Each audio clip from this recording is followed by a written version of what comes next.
ពាំងបងខ្យងមកឆ្អិនហើយ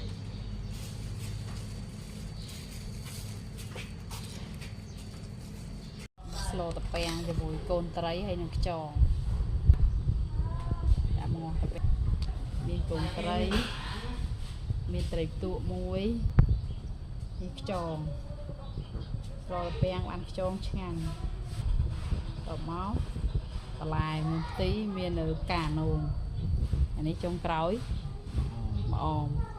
បុកជុំអីហើយយើងដាក់ត្រី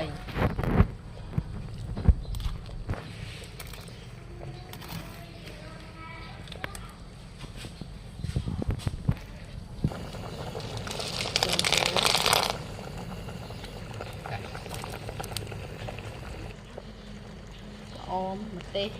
ទីចុងក្រោយ